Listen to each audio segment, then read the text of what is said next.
कि भाई आप तो देश में कमल खिला रहे हैं, तो तमिलनाडु में भी तो कमल खिल रहा होगा ना। तो सरकार तो अपना काम कर रही है, लेकिन भारतीय जनता पार्टी का पन्ना प्रमुख लोग क्या कर रहे हैं?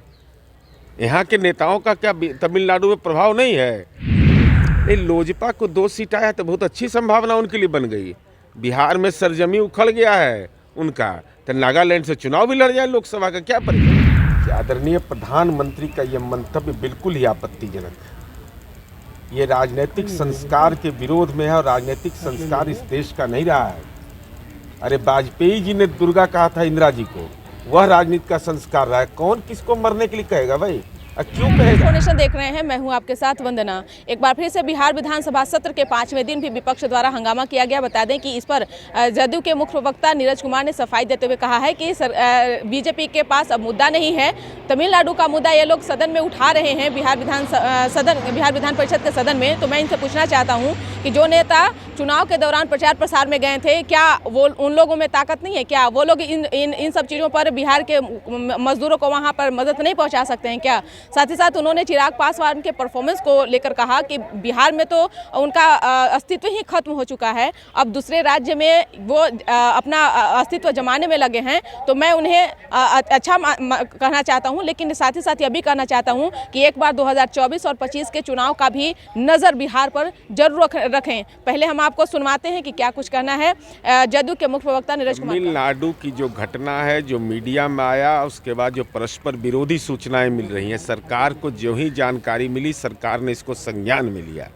अब ये परस्पर विरोधी सूचनाएं आ रही हैं, लेकिन ऐसे सवालों का राजनीतिकरण जो लोग करते हैं, मेरा उनसे सवाल है कि भाई आप तो देश में कमल खिला रहे हैं, तो तमिलनाडु में भी तो कमल खिल रहा होगा ना।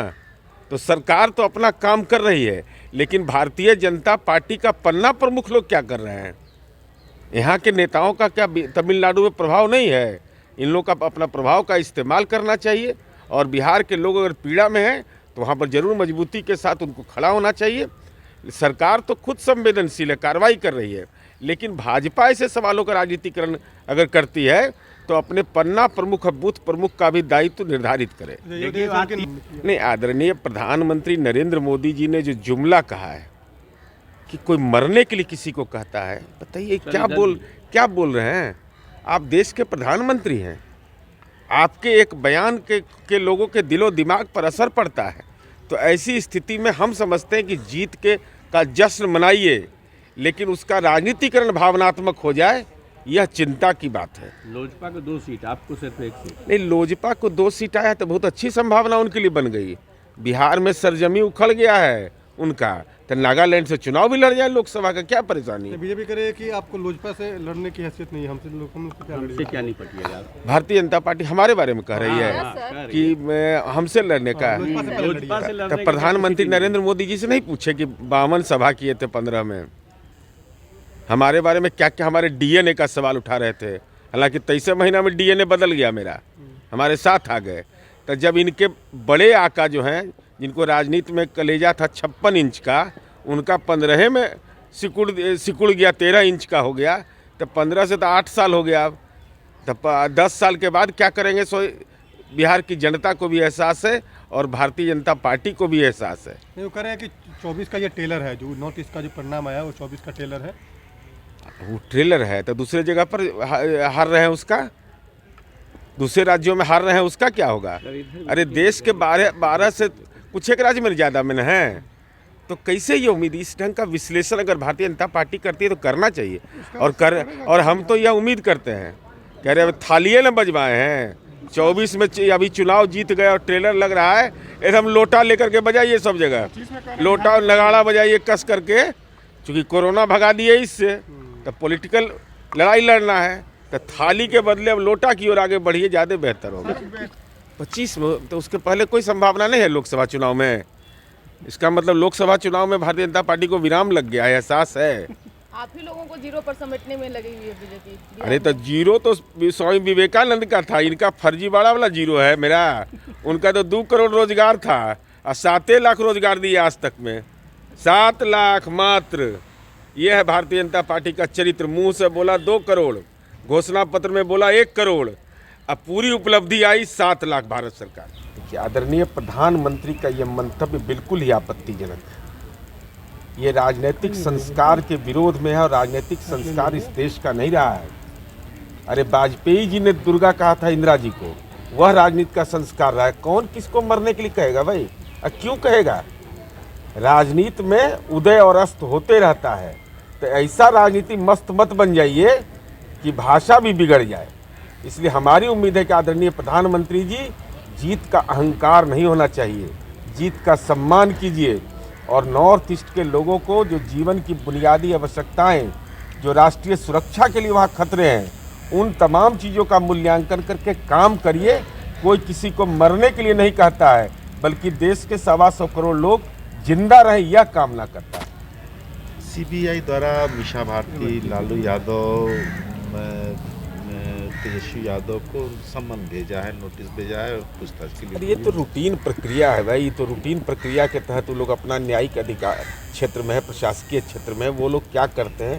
तो जिनको नोटिस मिला है वो नोटिस मिला है, जिनको जवाब देना है वो जवाब देंगे। इसको कहा जा रहा है कि पॉलिटिकल राइवल। अब देखिए, इसके बहुत सारे निहितार्थ निकलते हैं। नहीं तो आप उदाहरण देखिए, मनीष सिसोदिया पर कार्रवाई कब होती है? जब एमसीडी के चुनाव में बीजेपी हारती है। आप बिहार में देखे होंगे सीबीआई का छापा पड़ा, एफआईआर नहीं हुआ। भाई क्या मतलब इसका है? आपके पास अगर तथ्य और न्यायिक वो निष्कर्ष तक नहीं पहुंचता है, इसका मतलब हुआ साफ तौर पर कि आप तथ्यों के प्रति गंभीर नहीं रहते हैं। 20 साल, 15 साल, 18 साल, मैंने चुनाव होगा 5 साल में, सत्ता बदली, सत्ता में आएगा 5 साल में, मुकदमा चले 25 साल तक। तमिलनाडु की घटना के बारे में परस्पर विरोधी रिपोर्ट आया, जो ही यह सूचना मिली सरकार ने इसको संज्ञान में लिया। अब ये परस्पर विरोधी रिपोर्ट मीडिया में भी तरह तरह की बातें आ रही है, तो इन तमाम तथ्यों की जांच के लिए यहाँ के वरीय पदाधिकारी सक्षम है। वो लगातार संवाद कायम किए हुए कि सच क्या है, और कोई भी ऐसे मामले का राजनीतिकरण नहीं होना चाहिए। नहीं तो अगर आप इसको रोजगार के मसले पर जोड़िएगा, इसको दूसरे मसले पर जोड़िएगा, तो देश से बहुत सारे लोग विदेश चले जा रहे हैं। इसका मतलब क्या हुआ? वो भारतवंशी है, उनके हितों की रक्षा नहीं होगी। अगर बिहार का कोई नागरिक तमिलनाडु में कोई परेशानी में है, तो ये जिम्मेवारी सबकी बनती है। इसका राजनीतिकरण नहीं करिए, बल्कि अपने आप तो विश्व की सबसे बड़ी पार्टी है, तो आपका तमिलनाडु में इकाई नहीं है, होगा ना भाई, पन्ना प्रमुख होगा, बूथ प्रमुख होगा, तो उसकी सेवा दे दीजिए ना।